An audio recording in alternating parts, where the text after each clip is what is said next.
¿Y si te dijera que el hombre que un día prometió protegerme fue el mismo que casi me mata y que solo sobreviví porque decidí volver a empezar en silencio mucho antes de que alguien llegara a salvarme? No es fácil comenzar esta historia. Durante mucho tiempo creí que lo que me pasó debía enterrarse, dejarse atrás, pero hoy entiendo. Lo que se esconde por dentro se pudre, y hay historias que, por más dolorosas que sean, necesitan ser contadas. No solo por nosotras, sino por todas aquellas que todavía no tienen voz. Mi nombre es Leonor Medina de Torres, pero casi todos me llaman Doña Leo. Tengo 73 años. Soy maestra jubilada, madre, abuela y sobreviviente. Sobreviví al silencio, al miedo, al peso de culparme por cosas que nunca fueron mi culpa. Sobreviví al hombre que un día amé y que terminó lanzándome por las escaleras desde el segundo piso, después de golpearme durante más de 3 horas seguidas. Desperté en el hospital 2 días después, con 6 costillas rotas, el rostro tan hinchado que apenas podía abrir los ojos. Y fue ahí, aún entubada, que supe que él se había escapado. Pero no escapó solo, se fue con mi vecina, esa que me sonreía cada mañana como si fuera mi amiga. No estoy aquí para lamentarme ni para buscar venganza. Estoy aquí porque a mis 73 años descubrí que mi historia puede ayudar a otras mujeres, a otras abuelitas, a otras jóvenes, a otras personas que todavía creen que amar a alguien significa anularse. No significa eso, nunca lo ha significado. Nací en un pueblito del estado de Michoacán, al sur de México, tierra de cielo azul, de montañas calladas y corazones generosos. Crecí rodeada de maíz, tortillas calientes, olor a leña y el sonido de la radio de bulbos que mi papá encendía cada amanecer. La vida era dura, sí, pero hermosa, porque de alguna manera lo era. Mi papá, don Alonso Medina, trabajaba en la cantera del pueblo, rompiendo piedra bajo el sol. Volvía cada día con el cabello blanco del polvo, pero siempre con una sonrisa para nosotras. Decía, la verdadera riqueza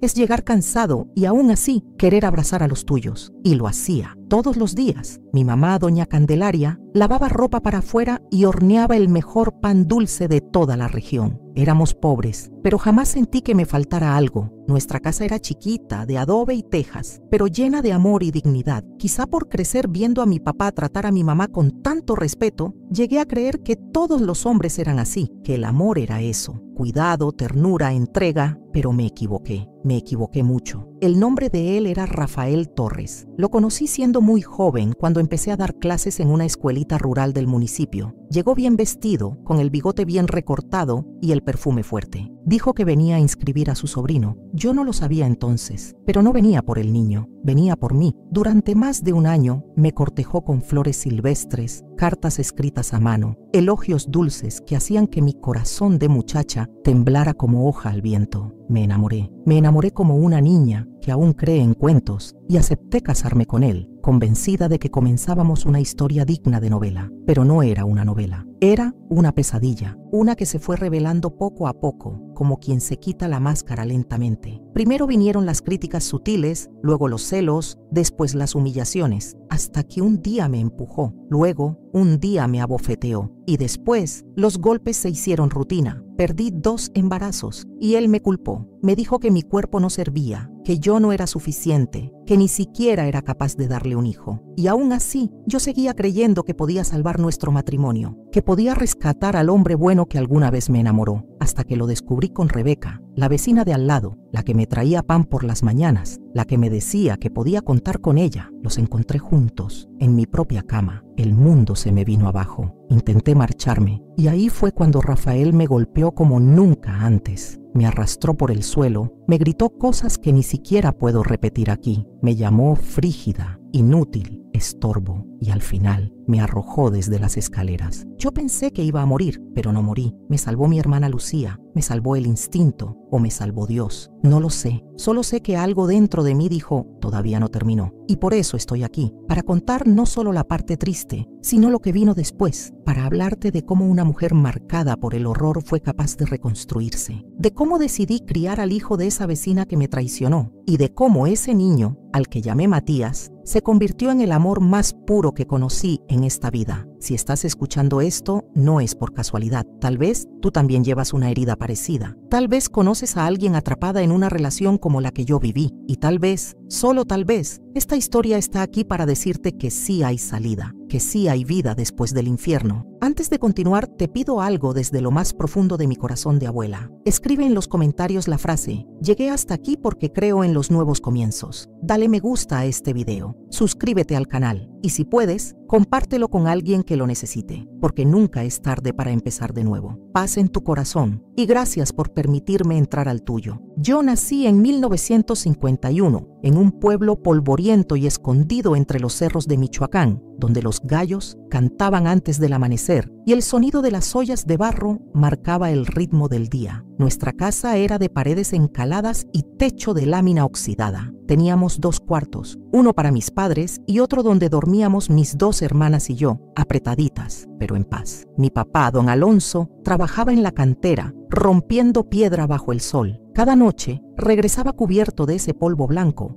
que se le metía hasta en las arrugas del cuello. Yo pensaba que parecía nieve, que lo hacía ver como un ángel cansado, pero esa nieve fue la que se llevó sus pulmones, poco a poco. Murió cuando yo tenía apenas 17 años y nunca he dejado de extrañarlo. Mi mamá, doña Candelaria, lavaba ropa ajena y cocinaba pan en horno de leña para vender. Su pan dulce de anís era famoso en todo el pueblo. Yo la recuerdo siempre con el delantal floreado, cantando boleros mientras amansaba la masa. Nuestra cocina olía a leña, a café recién colado, a maíz cocido. Éramos pobres, sí, pero ricos en dignidad. Desde pequeña supe que quería ser maestra. Mientras otras niñas jugaban a las muñecas, yo acomodaba a mis hermanas y vecinitas como si fueran alumnas. Les enseñaba a escribir en la tierra con ramitas. Mi mamá me decía: Leonor, tú naciste para enseñar, lo llevas en la sangre. Y yo le creía, porque cuando me imaginaba frente a una pizarra, con mis libros y mis niños atentos, se me iluminaba el pecho. Caminaba más de 1 hora para llegar a la escuelita del municipio, cruzando veredas, arroyos, campos de agave, pero nunca me quejé. Cada letra que aprendía era un ladrillo en el camino que yo misma me estaba construyendo. Terminé la primaria, la secundaria y luego me fui a vivir con una tía en Uruapan para poder estudiar la normal. Fueron años duros de comer frijoles y tortillas todos los días, de compartir cuarto con otras chicas, de llorar de nostalgia por mi casa, pero valió la pena. Me gradué en 1970 a los 19 años como maestra rural. Fui la primera de mi familia en tener un diploma. Mi papá, ya enfermo por entonces, lloró en silencio en mi ceremonia. Pensó que nadie lo vio, pero yo lo vi. Y ese llanto me dio más orgullo que cualquier discurso. Volví a Michoacán y conseguí una plaza en una escuelita en las afueras del municipio. Mis alumnos eran niños de 6 a 10 años, muchos desnutridos, algunos sin zapatos, todos con hambre de aprender. Yo llegaba con mis libros envueltos en un rebozo y cada mañana les daba lo mejor de mí. Enseñar a un niño a leer su propio nombre es como regalarle el mundo. Me sentía útil, me sentía necesaria, me sentía viva. Y fue en esa etapa, cuando creí que lo tenía todo bajo control, que apareció él. Rafael Torres llegó un día con su sobrino de la mano, alto, moreno, de camisa bien planchada y zapatos lustrados. Su bigote era delgado, perfectamente recortado, y su sonrisa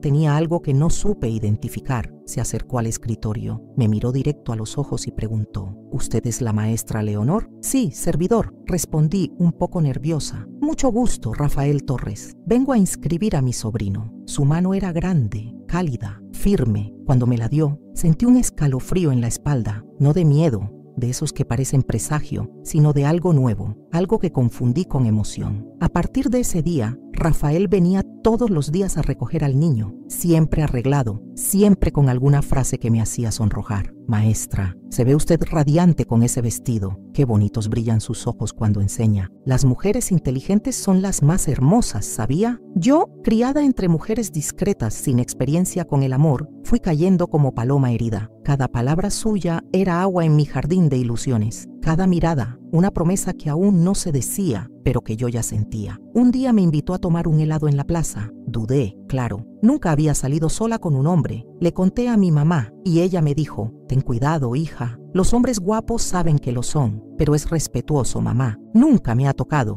Eso no dice nada, Leonor. Solo cuídate. Yo tenía el corazón latiendo a 1000 por hora. Fui a la cita. Nos sentamos bajo un árbol y hablamos por horas. Rafael era divertido. Sabía contar historias. Trabajaba como vendedor de muebles en una tienda de la cabecera municipal. Soñaba con abrir su propio negocio. Quiero tener una tienda grande, darle a mi esposa todo lo que se merece, dijo, mirándome directo a los ojos. Supe entonces que hablaba de mí. Empezamos un noviazgo tranquilo, lleno de respeto. Rafael venía a comer los domingos a casa. Se ganó a mi papá hablando de política y béisbol. Ayudaba a mi mamá a lavar los platos. Eso, en esa época, era como declararse santo. Este joven me gusta, dijo mi papá una noche. Pero ve con calma, hija. Todos mostramos primero lo mejor que tenemos. Lo demás viene después. Ay, si tan solo le hubiera hecho caso. Durante 6 meses, Rafael fue el hombre que toda muchacha sueña. Atento, detallista, respetuoso. Me traía flores silvestres, me dejaba notitas en la puerta de la escuela, me decía cosas que yo no sabía cómo responder. Quiero hacer todo bien contigo, Leonor. Eres una mujer que merece ser valorada. Y yo le creí. ¿Cómo no iba a creerle? Me había criado viendo a mi padre tratar a mi madre con amor, con ternura. Creía que eso era lo normal, que todo hombre bueno actuaba así. Un año después, me pidió matrimonio. No fue sorpresa para nadie. Rafael ya era parte de la familia. Me acompañaba a misa, ayudaba con los oficios, era bien visto por todo el pueblo. Parecíamos la pareja perfecta. Nos comprometimos con una fiesta sencilla, pan de nata, refresco y los tamales que hizo mi mamá. Mi papá dio un discurso que todavía me hace llorar cuando lo recuerdo. Leonor es el tesoro más grande que tengo. Cuídala, Rafael. Hazla feliz, como yo intenté hacer feliz a su madre. Rafael respondió con una sonrisa amplia. No se preocupe, don Alonso. Voy a cuidar a su hija con mi vida. El casamiento se fijó para 6 meses después. En ese tiempo preparamos el ajuar, alquilamos una casita cerca de la escuela donde trabajaba y empecé a imaginar cómo sería nuestra vida juntos. Yo quería tener una hortaliza como la de mi mamá, llenar la casa con risas y niños. Estaba ilusionada, estaba entregada, estaba, sin saberlo, parada justo en la orilla del abismo. Nos casamos en enero de 1972. Yo tenía 20 años, Rafael 27. La ceremonia fue en la parroquia donde me bautizaron. Llevé un vestido blanco cosido por mi madre y mis tías, cada puntada hecha con amor y esperanza. La luna de miel fue en la costa, en una posada sencilla. Fue la primera vez que dormimos juntos. Rafael fue paciente al principio, pero a los pocos días comenzó a mostrarse distinto,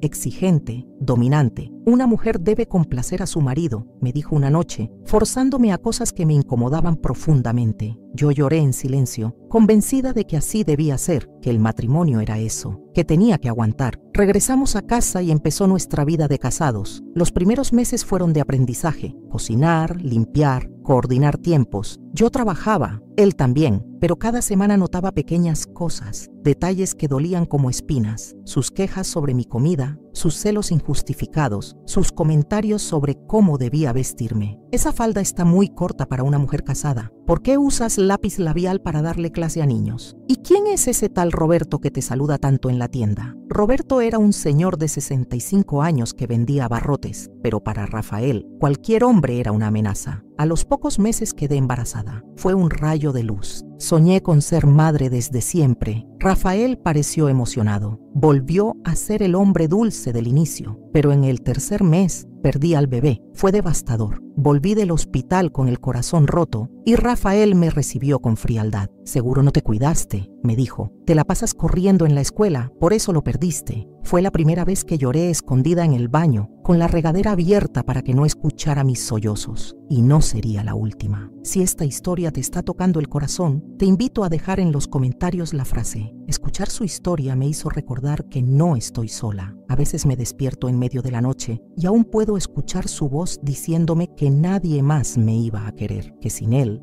no era nada, que si me iba, terminaría mendigando afecto como una mujer rota. Y lo más terrible es que durante muchos años le creí. Después de la pérdida de nuestro primer hijo, Rafael cambió por completo. Ya no era el hombre cariñoso de los primeros meses, ni el esposo atento que le prometió a mi padre cuidarme con la vida. era otro. Uno que no levantaba la voz, no todavía, pero sí la mirada. Una mirada fría, acusadora, que me seguía por toda la casa como si yo fuera culpable de algo, de todo. Yo trataba de mantener la rutina. Me levantaba antes del amanecer para preparar su desayuno, arreglarme para la escuela, corregir cuadernos, regresar con las piernas cansadas, pero el corazón dispuesto a devolverle la cena. Quería pensar que si hacía todo bien, si me portaba como una buena esposa, él volvería a ser el mismo. Como si el amor tuviera un botón de reinicio, como si mi esfuerzo pudiera borrar su desprecio, pero no era así. Todo empezó con comentarios pequeños, críticas disfrazadas de consejos. No cocines con tanto ajo, me da asco. ¿Vas a salir con ese peinado? Parece que no te peinaste. No deberías hablar tanto en las reuniones. Las esposas discretas son más respetadas. Yo reía nerviosa, pensaba que eran tonterías, que era su forma de hablar, pero en el fondo cada palabra se quedaba dentro de mí como una semilla de duda. Y esas semillas empezaron a florecer. La segunda vez que quedé embarazada, lo viví con miedo. No quería emocionarme, no quería volver a ilusionarme. Esta vez me cuidé más que nunca. Evitaba cualquier esfuerzo. Dejé de cargar cosas pesadas, caminaba despacio, incluso consideré pedir licencia en la escuela. Pero Rafael no quiso. ¿Y quién va a pagar las cuentas?, me dijo. Yo solo no puedo con todo. Tú quieres hijos, tú trabaja. Así que seguí trabajando con náuseas, mareos y el corazón temblando por dentro. Recuerdo una mañana que me desmayé frente a la pizarra. Los niños gritaron. La directora llamó a la ambulancia. Rafael llegó al hospital y no me preguntó cómo estaba. Solo dijo, ¿otra vez? ¿Vas a perderlo otra vez? No lo perdí. Gracias a Dios, mi hija nació sana. La llamé Daniela, como la abuela que me enseñó a leer las estrellas. Y fue por ella que decidí resistir. Los primeros meses como madre fueron los más hermosos y agotadores de mi vida. Me sentía incompleta y plena al mismo tiempo. Tenía miedo de fallar, pero también una fuerza que nunca había sentido antes. Rafael no mostró mucho interés. No le gustaban los llantos nocturnos. Se molestaba si el olor del pañal llenaba la casa. Decía que yo olía a leche y mocos. Yo intentaba entenderlo. Pensaba que le costaba adaptarse, que como muchos hombres no sabía cómo lidiar con un bebé. Pero pronto entendí que su problema no era la paternidad, era yo. Con el tiempo dejó de hablarme con ternura. Las caricias se volvieron exigencias. Las palabras se convirtieron en órdenes. Ya no me pedía las cosas, me las exigía. Tráeme el café. ¿Qué hiciste todo el día? Esta casa está hecha un asco. No me hables cuando llego del trabajo. Necesito silencio. Empezó a controlar todo. Mi ropa, mis horarios, mis amistades. Ya no podía visitar a mi madre sin su permiso. Si me demoraba 10 minutos en el mercado, me recibía con acusaciones. ¿Con quién estabas? No me veas la cara. Te conozco. Las maestras son muy buenas para andar escondiendo cosas. Yo, que había sido una joven con sueños, con estudios, con un título que me costó lágrimas, ahora me sentía como una sombra, como una mujer que camina sin hacer ruido para no molestar, como una sirvienta con miedo de respirar fuerte. No fue de golpe. No hubo un día exacto en que todo se derrumbó. Fue poco a poco, como el agua que gotea sobre la piedra, como el moho que crece en las paredes sin que uno se dé cuenta, hasta que ya no se puede limpiar. Recuerdo una noche en que Daniela tenía fiebre. Yo no tenía termómetro ni carro para llevarla al médico. La cargué envuelta en una cobija y caminé más de 3 kilómetros hasta la casa de mi madre. Rafael se había quedado dormido en la sala, borracho. Cuando volvió en sí, me llamó a gritos al día siguiente. ¿Te fuiste sin permiso? Nuestra hija tenía 39 grados de fiebre y eso te da derecho a salir como una cualquiera en la noche. Fue la primera vez que me empujó, no con violencia brutal, pero con suficiente fuerza como para hacerme tambalear. Yo lo miré con los ojos llenos de incredulidad. Me empujaste, tú me hiciste hacerlo, respondió. Me provocaste. Y esa frase se volvió un himno en mi casa. Cada maltrato, cada humillación, cada palabra cruel venía seguida de la misma excusa. Tú me provocaste. Viví años en esa dinámica. Volví a perder otro embarazo. Me culpó de nuevo. Me obligó a volver al trabajo apenas 15 días después del parto. Mis colegas notaron mi palidez, mis ojeras, mis silencios. Algunas intentaron ayudarme. Leonor, ¿estás bien? Sí, solo estoy cansada. Mentía todos los días. Me mentía a mí misma también. La violencia no siempre es un golpe. A veces es el silencio, el desprecio, la indiferencia. Otras veces son las palabras que se clavan más hondo que cualquier puñetazo. Eres una inútil. Solo sirves vives para dar lástima. Si no fuera por mí, seguirías lavando ropa en el pueblo. Y yo lo creía, porque él lo repetía tantas veces que empezó a parecer verdad. Perdí mi autoestima, dejé de maquillarme, dejé de mirar a la gente a los ojos. Me escondía detrás de mis cuadernos, de mis clases, de mi hija. Daniela creció en medio de sus gritos, lloraba por las noches, se tapaba los oídos cuando él lanzaba cosas. Yo la abrazaba fuerte, temblando igual que ella. Juré que algún día la sacaría de ahí, pero cada vez que intentaba rebelarme, Rafael encontraba la manera de aplastarme. Un día le dije que pensaba pedir el traslado a otra escuela. Me respondió con una sonrisa irónica: inténtalo y te vas sin hija. Me la quedo yo, porque tú estás loca. Nadie te va a creer. Fue entonces que supe que estaba atrapada, no por falta de fuerza, sino porque el miedo es una cárcel invisible y él tenía la llave. Si alguna vez has sentido que el amor se transformó en miedo, te invito a dejar en los comentarios la frase: yo también creí que el silencio me protegía. Tu historia importa. No sé qué fue más difícil, soportar los gritos o aprender a vivir como si no los escuchara, porque llega a un punto en el que una se acostumbra a lo inaceptable, no porque sea débil, sino porque el miedo se disfraza de rutina, porque cuando te repiten lo mismo todos los días, acabas creyendo que eso es lo que mereces. Y eso fue lo que me pasó a mí. Después de tantos años callando, aprendí a esconder cada señal. Usaba blusas de manga larga para cubrir los moretones. Decía que me había golpeado con la puerta, que me había tropezado con una silla, que Daniela tiró algo sin querer. Cada día inventaba una nueva versión. La real la vivía en silencio. En la escuela, mis compañeras empezaron a sospechar. Algunas me hacían preguntas con los ojos, otras con valor, se acercaban de verdad. Leonor, ¿todo está bien en casa? Sí, solo estoy un poco estresada. Mentía, siempre mentía. Pero había una persona que no me creía. Mi madre, una tarde, después de una visita rápida a su casa, me tomó de la mano antes de que saliera y me dijo en voz baja: te estás apagando, hija. Antes tenías luz en los ojos. ¿Qué te está haciendo ese hombre? No supe qué contestar. Solo bajé la mirada y dije: estoy cansada, mamá. Solo eso, ella lo sabía. Una madre lo sabe, pero también tenía miedo. Sabía lo que significaba una mujer dejar al marido en un pueblo como el nuestro. Sabía que la iglesia no lo aprobaría. Sabía que la familia me daría la espalda, así que también se cayó. Y así fue como me fui quedando sola. Lo peor vino cuando Rafael se volvió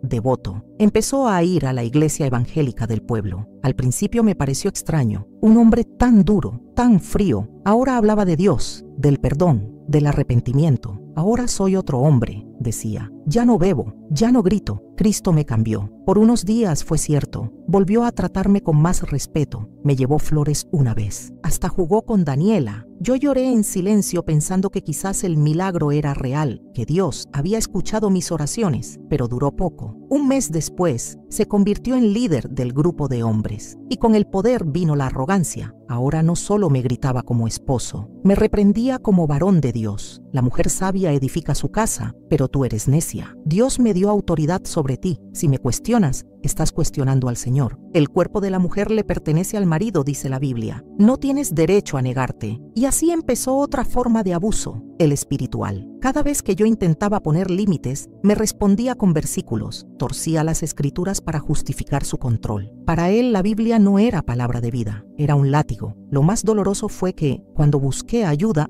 nadie me creyó. Fui a hablar con el pastor. Me recibió con una sonrisa amable, pero a medida que le contaba lo que vivía, su rostro cambió. Hermana Leonor, quizás está exagerando. El hermano Rafael es un hombre comprometido con el ministerio. Todos lo respetan, pero en casa me grita, me empuja, me obliga a cosas que no quiero. Usted debe orar más, ser más sumisa. No alimente al enemigo con quejas. Dios obra en el silencio. Salí de ahí temblando, sintiendo que no solo Rafael me había fallado, también Dios. ¿Cómo podía permitir eso? ¿Cómo podía una iglesia defender al agresor y hacer sentir culpable a la víctima? Después de eso, me sentí vacía, decepcionada de todo, de los hombres, de la iglesia, de mí misma. Pensé que yo era el problema, que quizás, como decía Rafael, estaba loca, que ninguna mujer cuerda pensaría en abandonar a su esposo solo porque la regaña. Pero no era solo eso. Era que yo ya no dormía en paz, que tenía pesadillas, que Daniela se orinaba en la cama cuando escuchaba pasos fuertes, que mi cuerpo estaba lleno de tensiones y mi alma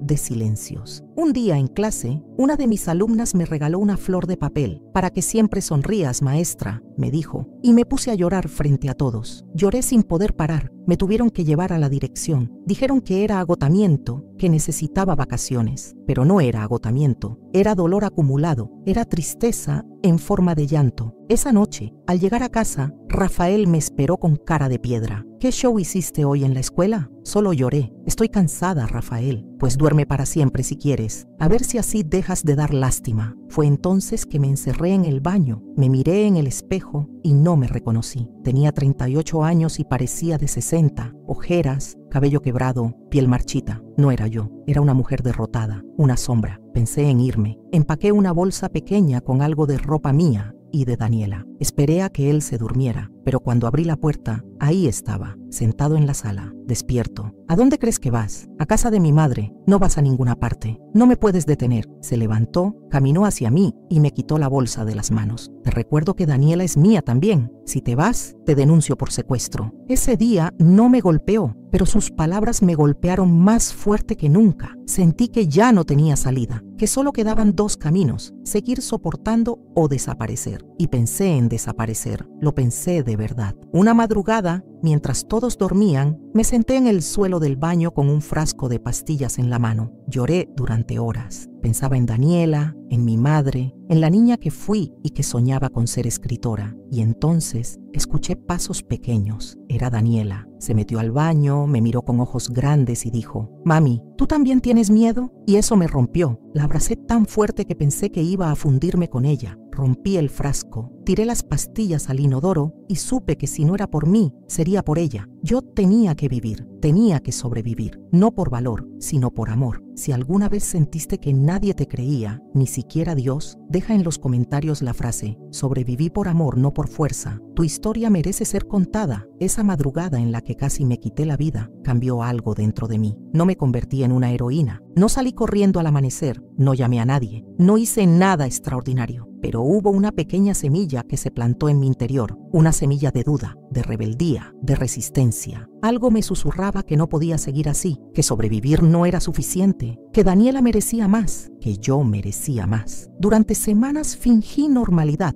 Fui a la escuela, cociné, asistí a los cultos, me senté en la banca junto a Rafael como si nada, pero por dentro estaba armando un plan silencioso, el plan de una mujer rota que por primera vez estaba dispuesta a romper con todo. Volví a visitar a mi madre, le llevé a Daniela y nos sentamos en su patio a tomar café. Ella me miró en silencio mientras yo hablaba de la escuela, del clima, de cualquier cosa. Luego me dijo con voz baja: «Tú ya no tienes miedo, ¿verdad?» «Tengo, pero tengo más miedo de quedarme. Entonces vete». «¿A dónde?» «Aquí no, hija, pero en algún lugar donde puedas respirar». Me abrazó tan fuerte que sentí que volvía a ser niña. Me metió un billete doblado en la bolsa del delantal. «Para el pasaje», dijo. No pregunté más. No necesitaba promesas, solo necesitaba ese gesto. Durante los días siguientes, empecé a guardar dinero en secreto. Vendí unas pulseras artesanales que hacía en la escuela. Escondí el efectivo dentro de una caja de zapatos. Fui recogiendo mis documentos. Preparé una mochila con lo esencial. Le hablé a una amiga de juventud, Margarita, que vivía en Cuautla, y le conté la verdad. Me dijo que podía quedarme unos días con ella. Solo necesitaba llegar allí. El problema era Daniela. Ella estaba tan acostumbrada a nuestra rutina que no entendía el peligro. «Papá está de buenas», decía, porque en esos días Rafael había entrado en otra fase, la del silencio. Ya no gritaba, ya no golpeaba, pero tampoco hablaba. Solo me miraba con ojos secos, como si supiera que algo se gestaba y estuviera esperando el momento para aplastarlo. Una noche, mientras le daba de cenar a Daniela, él dijo: «El hermano Raúl de la iglesia me contó que te vio salir del banco». «Sí, fui a cobrar mi salario». «¿Y por qué no me lo diste?» «Porque tengo gastos personales». «¿Gastos? Todo gasto tuyo es mío. ¿O ahora escondes algo?» Me paralicé. Sentí que la fachada de calma se desmoronaba, pero respiré hondo y respondí: «No escondo nada». «¿Me estás mintiendo?» Esa noche revisó toda la casa, abrió cajones, volteó bolsas, incluso inspeccionó la mochila de Daniela. No encontró el dinero porque lo había escondido en el fondo de una caja con ropa vieja, dentro de un armario con humedad.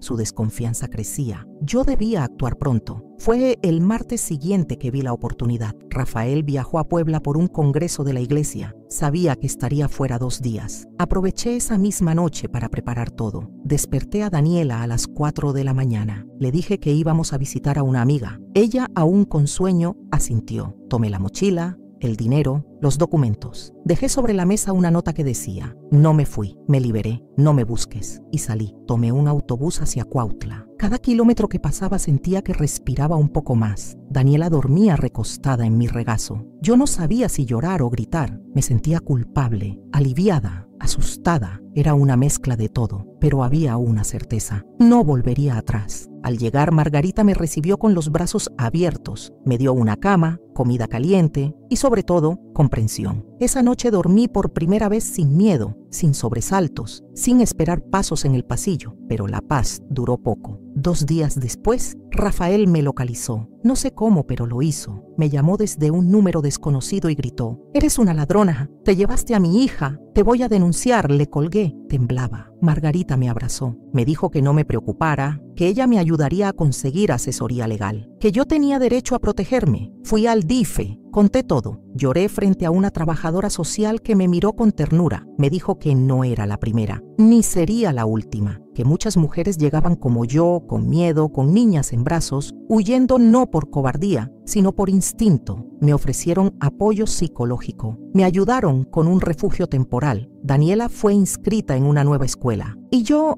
empecé a escribir. Sí, a escribir. Recordé que de niña quería ser escritora, que llenaba cuadernos con cuentos, poemas, ideas. Saqué una libreta y comencé a escribir mi historia. No para publicar, no para nadie, solo para mí, para no olvidar, para no volver a callar. Pasaron semanas, luego meses. Rafael seguía amenazando. Llegó incluso a ir a la iglesia a decir que yo me había ido con otro hombre, que lo había traicionado, que era una Jezabel, pero ya nadie me encontraba. Y por primera vez eso me daba poder. Fui aprendiendo a vivir sin miedo, a caminar sin mirar atrás, a levantar la voz cuando era necesario y, sobre todo, a criar a Daniela sin el peso del terror. Ella también cambió, ya no se orinaba en la cama, volvía a cantar, se abrazaba a mí en las noches. Me decía: «Mami, aquí sí somos felices, ¿verdad?». Y yo solo podía llorar, porque sí, aunque vivíamos con poco, aunque el futuro era incierto, aunque el pasado dolía, éramos felices. Y eso era nuevo. Si alguna vez tuviste que escapar para sobrevivir, comenta esta frase abajo: «No huí, me liberé». Tu historia también merece ser escuchada. A veces, cuando una cree que ya ha escapado, el pasado encuentra la forma de tocar la puerta. No importa cuánto corras, cuánto te escondas, cuánto intentes empezar de nuevo. Hay memorias, hay personas, hay heridas que no se resignan a quedarse atrás. Y yo lo descubrí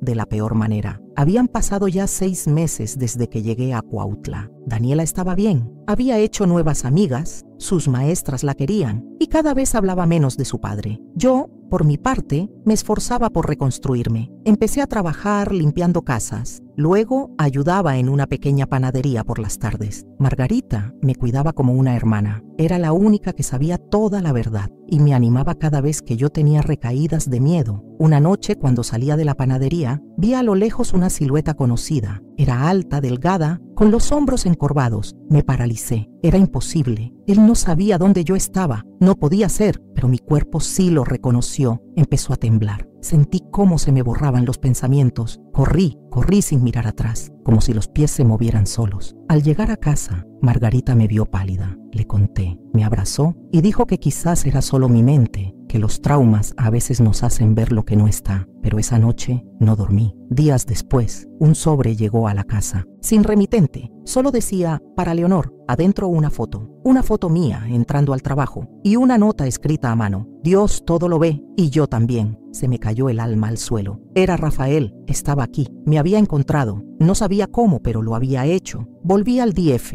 les mostré la carta, la foto. Me dijeron que debíamos actuar, que podía solicitar una orden de restricción, pero los trámites tardaban y él ya estaba cerca. Me trasladaron a otro refugio en una ciudad distinta, Toluca. Me dieron apoyo legal, psicológico. Empecé de cero, otra vez, con el miedo en la maleta, con la incertidumbre pegada a la espalda. Daniela me preguntó una noche: «¿Por qué siempre nos mudamos, mamá?». «Porque hay lugares donde el alma respira mejor, mi amor. Y si nos vuelve a encontrar, entonces volveremos a mudarnos, pero nunca volveremos a callar». Esas palabras me salieron del alma, porque entendí que aunque Rafael me persiguiera, ya no tenía el poder de antes. Ya no me manipulaba con versículos, ya no me controlaba con gritos. Yo había hablado, había denunciado. Y aunque el sistema fuese lento, yo ya no era la misma mujer temerosa de antes. En Toluca volví a trabajar, esta vez en una lavandería. Era duro, pero el ambiente era bueno. Las compañeras me trataban con respeto y poco a poco fui retomando algo que había olvidado.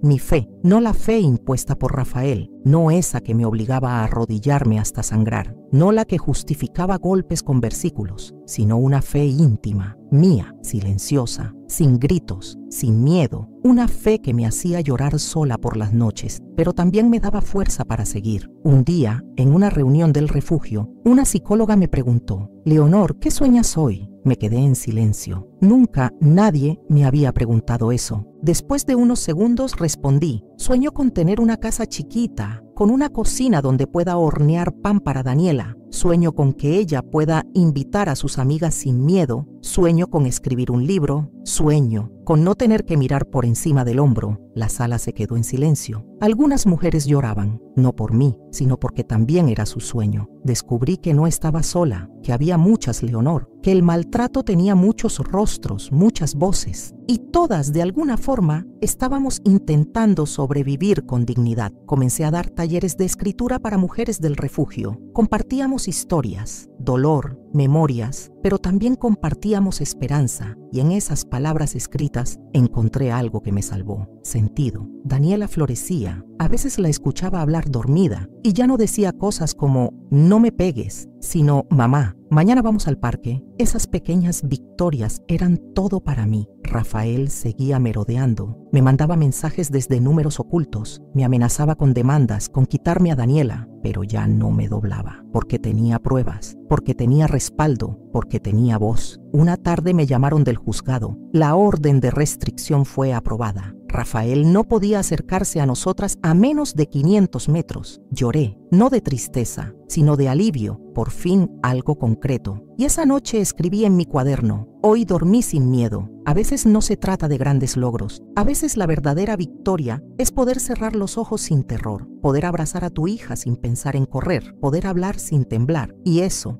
ya era libertad. Si alguna vez tuviste que huir y el pasado te persiguió, comenta esta frase: «Aunque me encuentre, ya no me controla». Tu comentario puede darle fuerza a otra mujer. No es fácil empezar de nuevo cuando no queda casi nada. Cuando la tierra bajo tus pies ya no es firme. Cuando los recuerdos te traicionan. Cuando lo único que sabes de ti es lo que otros dijeron que eras. Y eso me pasó. Después de la orden de restricción, después de los cambios de ciudad, después del miedo, vino lo más difícil: volver a creer que yo valía algo. Vivíamos en un cuarto prestado por una señora mayor, doña Amalia, que había conocido en la lavandería. Ella decía que Daniela le recordaba a su nieta. Tenía un altar con flores secas, fotos antiguas y un silencio tan espeso que dolía, pero era un techo. Y nosotras lo necesitábamos. Daniela ya tenía 8 años, una edad en la que empiezan las preguntas difíciles. ¿Por qué mi papá nunca me llama? ¿Por qué no tengo abuelos? ¿Por qué tú siempre estás cansada, mamá? Yo le respondía con verdades a medias, no por mentir, sino porque aún no tenía palabras para decirle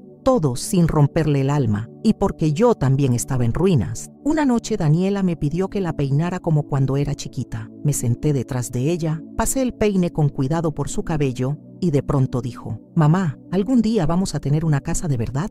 No supe qué decir. Tragué saliva y le prometí que sí, que un día íbamos a tener una casa con 2 cuartos, una cocina grande y muchas plantas. Aunque dentro de mí no creía en eso todavía, pero necesitaba que ella sí creyera. Seguí trabajando en la lavandería, pero empecé a ayudar a doña Amalia a organizar su mercería. Ella veía algo en mí que yo no veía. Me hablaba de la importancia de coser, de remendar. Remendar no es esconder el roto. Es decir, aquí hubo una herida, pero sigue firme. Me gustó eso y aprendí a coser. Un día, ella me regaló una máquina de coser vieja. Dijo que ya no la usaba. Lloré. Era como si alguien me dijera: «Tú puedes volver a construir». Empecé a coser por las noches. Hacía bolsitas, manteles, arreglaba ropa de las vecinas. Poco a poco empecé a tener mi propio ingreso, pequeño, pero mío. Un domingo estábamos en el parque y una señora se me acercó. Me preguntó si yo era la que cosía los vestidos que había visto en la mercería. Le dije que sí. Me pidió que le hiciera uno para su nieta. Fue el primer encargo serio. Me pasé toda la semana trabajando en eso. Cuando lo entregué, La señora me pagó más de lo acordado y me dijo: tú tienes manos de reconstrucción. Esa frase me marcó, porque sin saberlo, eso era lo que estaba haciendo, reconstruyéndome, costura a costura, puntada a puntada, lagrimitas entre telas, cicatrices entre hilos. Daniela me veía distinta, más firme, más despierta, más mamá. Una tarde me abrazó y me dijo: me gusta cuando sonríes, porque me siento segura. Y entendí que mi sanación no era solo mía, era también de ella, que cada paso que yo daba fuera del miedo era un paso que le regalaba a ella para no vivir atada. Rafael había desaparecido de nuestra vida. No volvimos a recibir mensajes ni fotos, pero el miedo, ese no se va tan fácil. Aunque ya no me controlara, aunque legalmente no pudiera acercarse, aún vivía dentro de mí como una sombra. Empecé terapia con una psicóloga del DIF.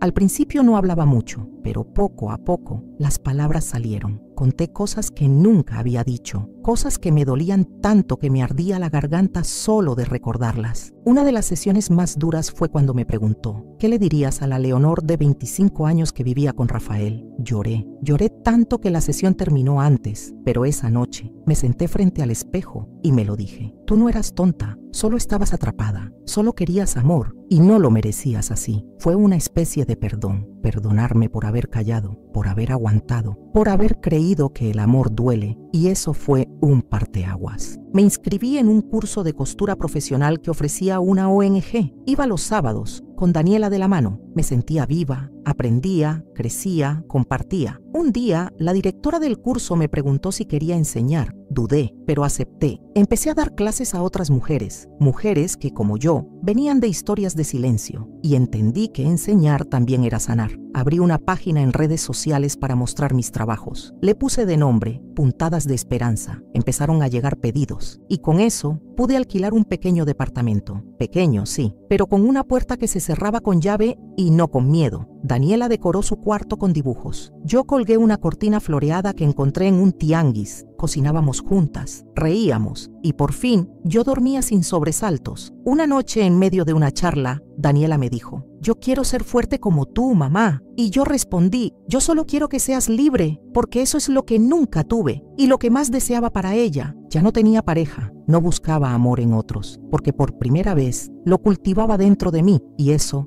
era nuevo, hermoso, profundo. Todavía tenía cicatrices, no lo niego, pero ya no sangraban. Y esa mujer que un día huyó con una niña en brazos, sin saber a dónde ir, sin dinero, sin voz, hoy tenía un taller pequeño, un cuaderno lleno de frases y una hija que la miraba con admiración. Si alguna vez sentiste que tu vida debía empezar desde cero, comenta esta frase: estoy aprendiendo a coser mis propias alas. Tu comentario puede ser el hilo que otra mujer necesita para empezar su reconstrucción. Hay un momento en la vida en el que dejas de mirar por encima del hombro, en el que el miedo ya no te dicta lo que haces, lo que dices, lo que sueñas. Un momento en el que entiendes por fin que no necesitas pedir permiso para existir. A mí me costó muchos años llegar ahí, pero llegué. Después de abrir mi pequeño taller en casa, las cosas empezaron a cambiar. No todo era fácil. A veces el dinero seguía escaso. A veces la tristeza volvía como una vieja conocida que no avisa. Pero algo en mí se había encendido. Una fuerza que ni yo sabía que tenía. Cada vez que una clienta me decía gracias, yo sentía que recuperaba un pedazo de mí que Rafael me había quitado. Daniela seguía creciendo. Ya tenía 12 años y cada día parecía más mujer. A veces la miraba dormir y me daba miedo. Miedo de que alguien la lastimara. Miedo de que la historia se repitiera. Pero luego la escuchaba hablar, fuerte, clara. Y yo sabía que no, que ella no venía al mundo a cargar mis cicatrices. Un día, en una reunión escolar, una madre se me acercó. Me preguntó si yo era la mamá de Daniela. Le dije que sí. Sonrió y dijo: tu hija siempre habla de ti con tanto orgullo. Dice que eres su heroína. Me quedé en silencio. No supe qué decir, porque por años yo solo me había visto como víctima, como sobreviviente, pero para ella yo era más. Y eso me cambió. Empecé a dar charlas en el centro comunitario, pequeñas, íntimas, solo mujeres. Les contaba mi historia. Al principio me temblaba la voz, luego se me llenaban los ojos de lágrimas. Y al final siempre había alguien que se acercaba y me decía: a mí también me pasó, pero nunca lo había dicho. Y entendí el poder de contar, no como queja, no como reclamo, sino como semilla. Una tarde recibí una carta. No tenía remitente. Dentro solo había una foto de Rafael, con una nota. Murió el mes pasado. Pensé que debías saberlo. No sentí alegría, tampoco tristeza. Sentí algo extraño, como cerrar un libro que llevaba años abierto en la página más dolorosa. Quemé la carta y la foto, no por odio, sino porque ya no me servían, no me definían. A los pocos días, llegó a mi taller una mujer mayor. Venía con una niña pequeña. Me pidió que hiciera un vestido para su nieta. Mientras tomábamos medidas, me miró y dijo: «Usted tiene una paz que se siente». Y yo sonreí, porque era cierto. Por primera vez vivía sin miedo, sin tener que justificarme, sin sentir que debía esconderme. Por primera vez era yo. Daniela empezó a interesarse por la costura. Me pedía que le enseñara. Hacíamos juntas bolsitas, muñequitas de trapo y hasta cojines con formas de corazón. Nuestra casa ya no era solo un lugar para dormir, era un refugio, un taller, un nido. Empecé a escribir en un cuaderno. Cada noche anotaba una frase, algo que hubiera sentido, algo que hubiera aprendido. Algunas eran torpes, otras profundas, pero todas eran mías. Un día una amiga que sabía de redes sociales me ayudó a publicar algunas. Se hicieron virales. Mujeres de otros estados empezaron a escribirme. «Gracias por poner en palabras lo que yo no me atrevía ni a pensar», me decían. Y sentí que mi voz, por tanto tiempo silenciada, ahora tenía eco. Un periodista local me llamó. Quería hacer una nota sobre mujeres emprendedoras. Me entrevistó. Conté mi historia, no toda, pero lo suficiente. A la semana siguiente, la nota salió publicada con el título «De las cenizas a las puntadas, la historia de Leonor». Me dio miedo. Pensé que quizás me había expuesto demasiado, pero al día siguiente, una vecina me abrazó en el mercado. «Gracias por tu valentía. Nos diste permiso de hablar». Y entendí que no hay exceso cuando se trata de verdad. Mi taller creció. Ahora tenía 2 máquinas, una mesa grande y hasta una alumna fija,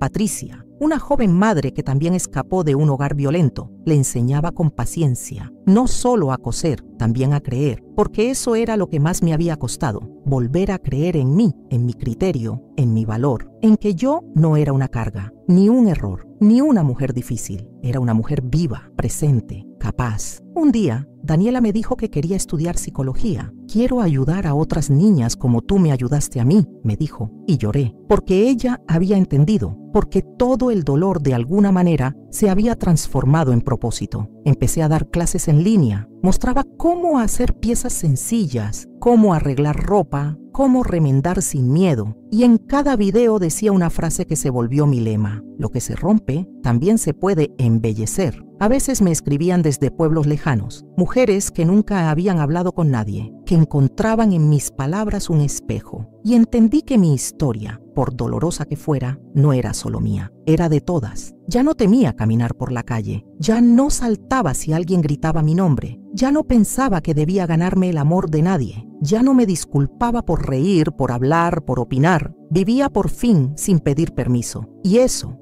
era libertad. Si alguna vez sentiste que tu voz no importaba, comenta esta frase. Hoy hablo sin miedo, porque mi historia también cuenta. Tu comentario puede ser el susurro de libertad que otra mujer necesita escuchar. Nunca me había detenido a pensar cuántas veces al día decía perdón. Perdón por hablar, por ocupar espacio, por llorar, por molestar, por pedir ayuda. Perdón por existir. Esa palabra se había vuelto una costumbre, una forma de caminar con la cabeza baja, aunque el camino estuviera limpio. Hasta que un día simplemente dejé de hacerlo. No fue de golpe, fue como quitarse un vestido que ya no te queda. Incómodo al principio, luego liberador. Todo comenzó una mañana cuando Daniela, que ya tenía 14 años, me interrumpió en medio de una frase. «Mamá, deja de disculparte, no hiciste nada malo». Me quedé helada, porque tenía razón. Estábamos hablando de algo simple, del precio del arroz en el mercado. Y aún así, yo había comenzado mi opinión con un perdón. Pero creo que eso me hizo pensar en cuántas veces me había negado a mí misma, cuántas veces minimicé lo que sentía, lo que pensaba, lo que soñaba y lo peor, cuántas veces me creí culpable de todo. Esa tarde me senté en mi pequeño taller con las tijeras en la mano y la tela sobre la mesa, pero no podía cortar. Tenía un nudo en la garganta. Me levanté, caminé hasta el espejo y me miré, no como quien busca canas o arrugas. Me miré como si intentara encontrarme, y ahí estaba, una mujer con manos trabajadas, con ojos que habían llorado mucho y que, aún así, seguían brillando. me acerqué más al espejo y por primera vez en décadas dije en voz alta, no fue mi culpa. Esa frase cambió algo en mí, como si una puerta invisible se abriera, como si la niña que una vez fui se asomara para escuchar. A partir de ese día empecé a notar mis disculpas. Cada vez que una iba a salir de mi boca, respiraba. Y en lugar de perdón por molestar decía, ¿tienes un momento? En lugar de perdón por preguntar decía, necesito entender esto. No fue fácil. Había quienes se incomodaban, que estaban acostumbrados a mi sumisión, a mi silencio, pero cada vez que hablaba sin culpa, cada vez que levantaba la cabeza, sentía que ganaba un pedacito más de mi dignidad.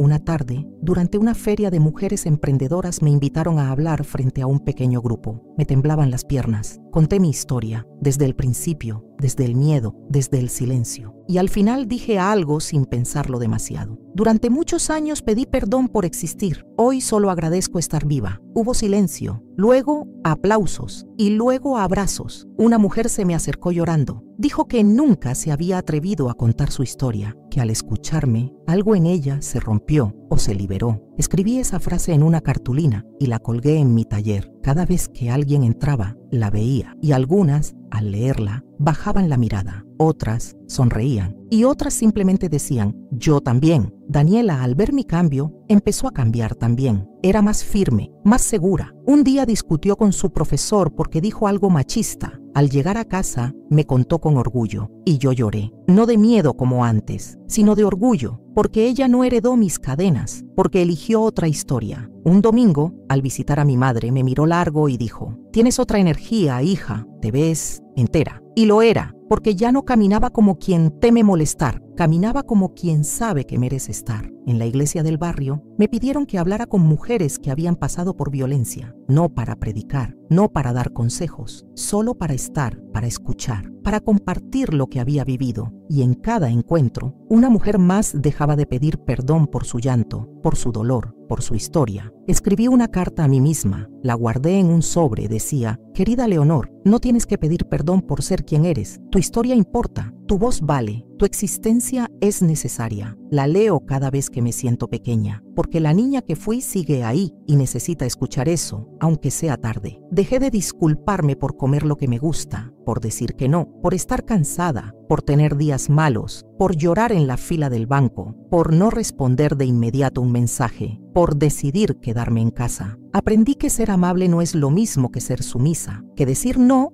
me hace mala persona, que cuidar de mí no es egoísmo. Y lo más importante, entendí que no vine al mundo a disculparme, vine a vivir. Así que si tú también te has sorprendido pidiendo disculpas por cosas que no lo merecen, quiero decirte algo. Mereces estar aquí, con tu historia, con tus cicatrices, con tus errores y tus aciertos. Mereces hablar, sentir, soñar. Yo tardé más de 60 años en entenderlo. Ojalá tú no tardes tanto. Si alguna vez te disculpaste por existir, comenta esta frase. Hoy elijo vivir sin pedir perdón por ser quien soy. Tal vez tus palabras sean el primer paso de libertad para otra mujer que aún no se atreve. Una tarde de diciembre, cuando el sol empezaba a bajar y el aire olía a tierra mojada, me senté en la vieja silla de mimbre del patio, esa misma donde durante años me acurruqué para llorar en silencio. Pero esa vez no lloré. Cerré los ojos, respiré profundo y sentí algo que nunca antes había sentido con tanta claridad.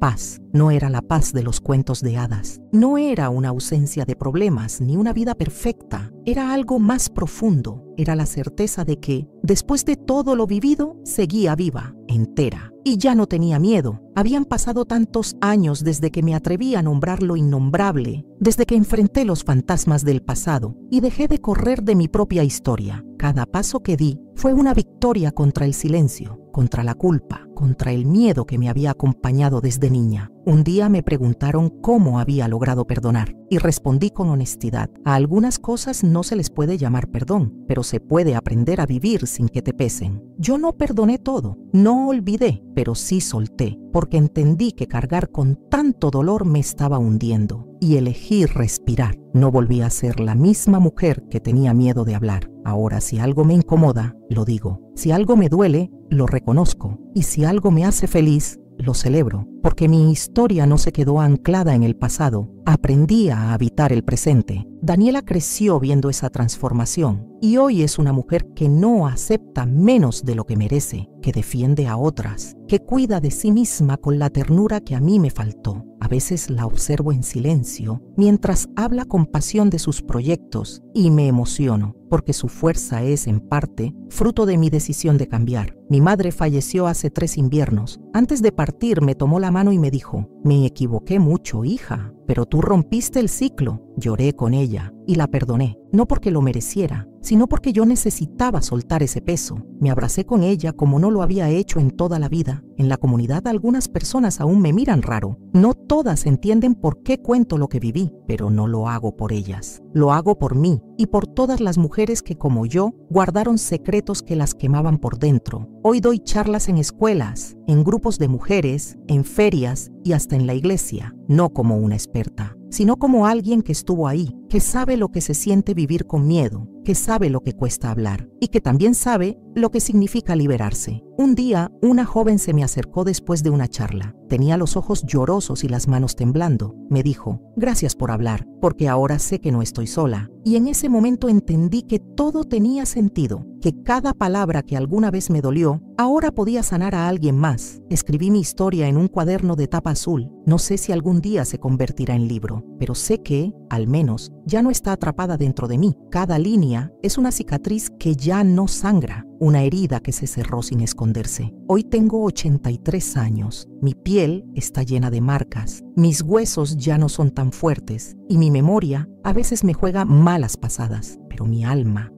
está más viva que nunca, porque al fin aprendí que no se trata de vivir sin dolor, sino de no dejar que el dolor defina quién eres. Si estás escuchando esto y sientes que tu historia es demasiado pesada, demasiado oscura, demasiado dolorosa para ser contada, quiero decirte algo: tu historia importa, tu voz merece ser escuchada y tú no estás sola. Durante décadas creí que si hablaba, me quedarían mirando con lástima, pero descubrí que al hablar, las mujeres no me miraban con pena, me miraban con reconocimiento, como si dijeran: «Yo también, este no es el final de mi historia, porque sigo viva y mientras respire, seguiré sembrando palabras que liberen, seguiré caminando con la frente en alto, seguiré viviendo sin miedo». Si tú también has vivido con miedo y aún así sigues de pie, comenta esta frase: «Yo también merezco vivir sin miedo». Tu comentario puede tocar el corazón de otra mujer que aún no se atreve a hablar. Tu historia, como la mía, también merece ser contada. Y si esta historia te tocó, te invito a comentar, suscribirte al canal